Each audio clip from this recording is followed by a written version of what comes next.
नायब सिंह सैनी की सरकार में मंत्री रणजीत सिंह चौटाला ने टिकट न मिलने से नाराज होकर मंत्रिमंडल से इस्तीफा दे दिया। वो निर्दलीय चुनाव लड़ने की तैयारी कर रहे हैं और इसकी चेतावनी उन्होंने पहले ही दे दी थी। हरियाणा ओबीसी मोर्चे के अध्यक्ष कर्णदेव कंबोज, रतिया के विधायक लक्ष्मण नापा, हिसार बीजेपी के नेता दर्शन गिरी महाराज, किसान मोर्चे के अध्यक्ष सुखविंदर शूरण और शमशेर गिल जैसे बीजेपी के तमाम नेताओं ने बगावत कर दी है। बीजेपी ने 2 मंत्रियों और 9 सिटिंग विधायकों के टिकट काटे थे। इनमें से 6 ने आज पार्टी छोड़ने का ऐलान कर दिया। रणजीत सिंह चौटाला रानिया असेंबली एरिया से विधायक हैं। बीजेपी ने उन्हें इस बार डबवाली सीट से चुनाव लड़ने का ऑफर दिया था, लेकिन वो रानिया से लड़ने पर अड़े हुए थे। बीजेपी हाईकमान ने उनकी बात नहीं मानी। इससे नाराज होकर रणजीत सिंह चौटाला ने इंडिपेंडेंट कैंडिडेट के तौर पर चुनाव लड़ने का ऐलान कर दिया।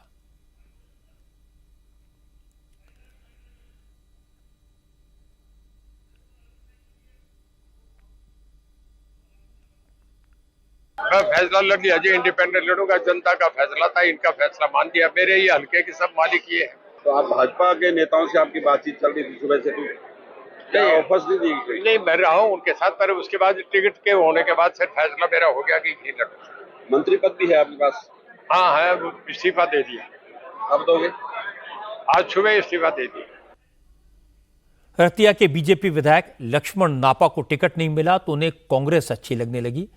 जैसे ही लक्ष्मण नापा का टिकट कटा तो वो सीधे भूपेंद्र सिंह हुड्डा के पास पहुंचे। वहां उन्हें कांग्रेस से टिकट का भरोसा मिल गया। बीजेपी ने रतिया से इस बार पूर्व सांसद सुनीता दुग्गल को टिकट दिया है। इसी बात पर लक्ष्मण नापा नाराज हैं। उन्होंने कहा, अब बीजेपी का कोई भविष्य नहीं है।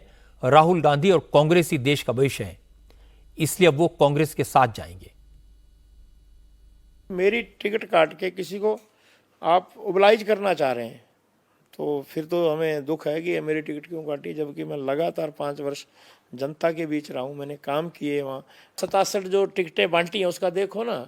रणवीर गंगवा जी हैं, उनको वहाँ से कहाँ भेज दिया, लक्ष्मण यादव जी को कहाँ भेज दिया। तो हमें लगता है कि ना कहीं किसी का प्रेशराइज होके ये टिकटें काटी गई। टिकट तो अभी कोई विषय नहीं रहा। अगर वो वहाँ हमें मान सम्मान नहीं मिला तो हमने राष्ट्रीय पार्टी जो कांग्रेस है, आने वाला भविष्य भी है देश का। राहुल गांधी जी जो हमारे नेता हैं, अब लोग उसको एक लीडर के रूप में अपना रहे हैं। और भूपेंद्र सिंह हुड्डा जी जो अब 10 साल पहले उन्होंने एक अच्छा शासन रहा है हरियाणा के अंदर, तो हमने उनके नीतियों को देखते हुए हमने कांग्रेस ज्वाइन करने का फैसला किया है। अब से थोड़ी देर पहले लक्ष्मण नापा ने ऑफिशियली कांग्रेस ज्वाइन भी कर ली, लेकिन बीजेपी के लिए टेंशन की वजह कर्णदेव काम्बोज की नाराजगी है। कर्णदेव काम्बोज हरियाणा बीजेपी ओबीसी मोर्चे के अध्यक्ष हैं। खट्टर सरकार में मंत्री रह चुके हैं। आज उन्होंने पार्टी के सारे पदों से इस्तीफा दे दिया। काम्बोज इंद्री विधानसभा सीट से टिकट मांग रहे थे, उन्हें टिकट नहीं मिला। इस्तीफा देने के बाद काम्बोज ने कहा कि बीजेपी ने पूरी जिंदगी पार्टी में खपाने वाले उनके जैसे कार्यकर्ताओं को टिकट नहीं दिया, लेकिन जिसने पार्टी से बगावत की थी, 5 साल पार्टी का नुकसान किया था, उसे टिकट दे दिया। कर्णदेव काम्बोज का इशारा श्याम सिंह राणा की तरफ है। राणा ने 2019 के असेंबली इलेक्शन में टिकट न मिलने के बाद बगावत की थी। हाल ही में उन्होंने वापसी की और बीजेपी ने उन्हें टिकट दे दिया। काम्बोज ने कहा कि बीजेपी में अब कांग्रेस कल्चर आ गया है, इसलिए ऐसे माहौल में उनके लिए काम करना मुश्किल है। काम्बोज ने कहा कि वो निर्दलीय चुनाव लड़ सकते हैं। मेरा और मेरा परिवार, हमारी तीसरी चौथी पीढ़ी है जो शुरू से भारतीय जनता पार्टी के, पहले जनसंघ था और जनसंघ के समय के हम इस पार्टी में हैं। लेकिन मेरी लड़ाई एक है कि जो आज भारतीय जनता पार्टी जो अनुशासित पार्टी कही जाने वाली पार्टी थी, आज उसमें कांग्रेस का कल्चर आ गया, जिन्होंने पूरे प्रदेश में जो है ना नुकसान करवाया, पूरे प्रदेश की अव्यवस्था जो है ना छीन बीन करने का काम किया। कल ही उन लोगों को ज्वाइन करा करके और शाम को उनको टिकट दे दी गई।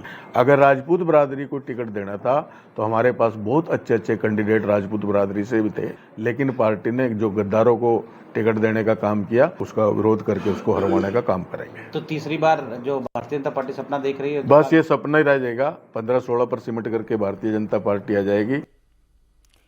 कर्णदेव काम्बोज की गिनती मुख्यमंत्री नायब सिंह सैनी के करीबी लोगों में होती है, इसलिए नायब सिंह सैनी ने भरोसा जताया कि उन्हें वो मना लेंगे। पार्टी में हो रही बगावत पर मुख्यमंत्री ने कहा कि टिकट एक है और दावेदार कई हैं, ऐसे में नाराजगी होना स्वाभाविक है, लेकिन हाईकमान के फैसले को सबको मानना चाहिए। किसी ने कोई रिजाइन नहीं किया, हमारे बहुत सीनियर कार्यकर्ता है, हमारी बातचीत हो रही है। देखिए, एक कमल का फूल है, एक व्यक्ति को मिलना है और पार्टी का निर्णय सर्वोपरि होता है। आदरणीय कर्णदेव काम्बोज जी से बातचीत करके, क्योंकि हमने हरियाणा के अंदर तीसरी बार सरकार बनानी है और कर्णदेव जी इस जीत के प्रमुख कर्णधार होंगे।